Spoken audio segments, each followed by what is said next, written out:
ক্ষীরপাইয়ে আন্তর্জাতিক মে দিবসকে সামনে রেখে তৃণমূল কংগ্রেসের সভা। আন্তর্জাতিক শ্রমিক দিবস মে দিবস নামেও পরিচিত। প্রতি বছর ১লা মে পালিত হয়। এই দিনটি বিশ্বব্যাপী শ্রমিকদের অবদান এবং অধিকারকে সম্মান করার জন্য উৎসর্গীকৃত।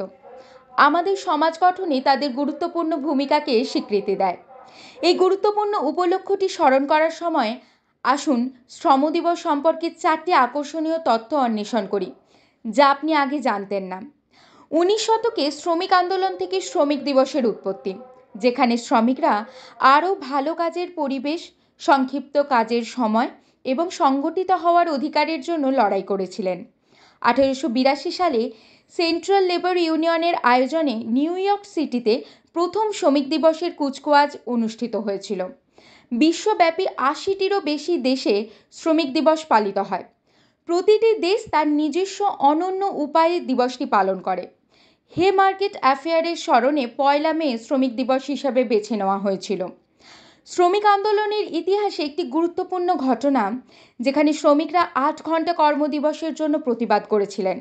প্রতিবাদের ভাষা প্রকাশ করতে গিয়ে বেশ কয়েকজন শ্রমিক জীবনও দিয়েছিলেন।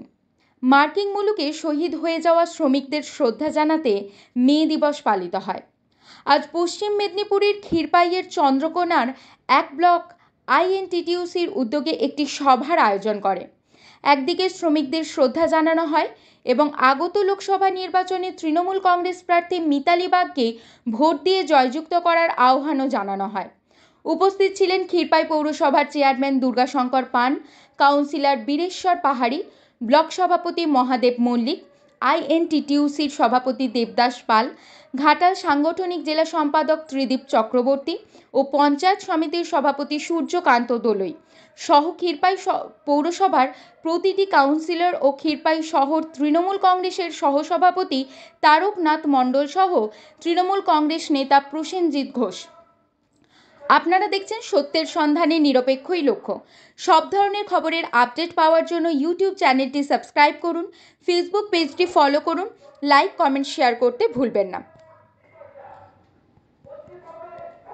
বাংলা বিরোধী বলছি, এটা সাধারণ মানুষকে জানানোর জন্যই কিন্তু আজকে আমরা বলছি যে আপনারা কিছুদিন আগে দেখেছেন কলকাতার রাজপথে ভারতবর্ষের স্বরাষ্ট্রমন্ত্রী অমিত শাহ নেতৃত্বে আমাদের যিনি আমাদের শিক্ষার জনক, যিনি আজকে জন্মগ্রহণ না করলে আমরা অবশ্যই দীর্ঘ পড়তাম না, লিখতে পারতাম না, সেই ঈশ্বরচন্দ্র বিদ্যাসাগর মহাশয়ের মূর্তিকে ভাঙচুর করেছিল অমিত শাহর নেতৃত্বে ভারতীয় জনতা পার্টি।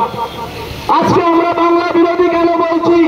আমাদের বাংলার 100 দিনের কাজের টাকাকে আটকে রেখেছে, আপনার আমার বাড়ির পরিবারের সমস্ত টাকাকে আটকে রেখেছে এই কেন্দ্রীয় সরকার, সেই জন্য আমরা বাংলা বিরোধী বলছি। আজকে বাংলা আবাস যোজনার টাকা, পশ্চিমবঙ্গের হকের টাকা, সেই টাকাকে আটকে রেখেছে ভারতবর্ষ ভারতীয় জনতা পার্টি, সেই জন্য আমরা বাংলা বিরোধী বলছি। আজকে বাংলার মানুষদেরকে বঞ্চনা করা হচ্ছে। এই দিল্লি সরকার যারা এসে মমতা বন্দ্যোপাধ্যায় একদিকে, গোটা ভারতবর্ষের বিজেপি নেতারা একদিকে, প্রধানমন্ত্রী থেকে শুরু করে স্বরাষ্ট্রমন্ত্রী থেকে শুরু করে প্রত্যেকেই এসে মমতা বন্দ্যোপাধ্যায়ের বিরুদ্ধে জাত ঘোষণা করছে, কিন্তু মমতা বন্দ্যোপাধ্যায়কে তারা আটকাতে পারছেন না। কারণ মমতা বন্দ্যোপাধ্যায় টালির চালে থেকে তার উন্নয়নকে সামনে রেখে, বাংলার প্রতিটা পরিবারের উন্নয়নকে সামনে রেখে মমতা বন্দ্যোপাধ্যায় একের পর এক তিনি এগিয়ে চলেছেন, তাই তাকে আটকাতে হবে। আজকে পশ্চিমবাংলার বুকে সিপিএম, বিজেপি, কংগ্রেস তারা জোট বেঁধে তৈরি হয়েছে তৃণমূলকে হারানোর জন্য। তো আমরা বলি বন্ধু, এই অশুভ জোট কিন্তু টিকবে না। পশ্চিমবাংলার বুকে মমতা বন্দ্যোপাধ্যায়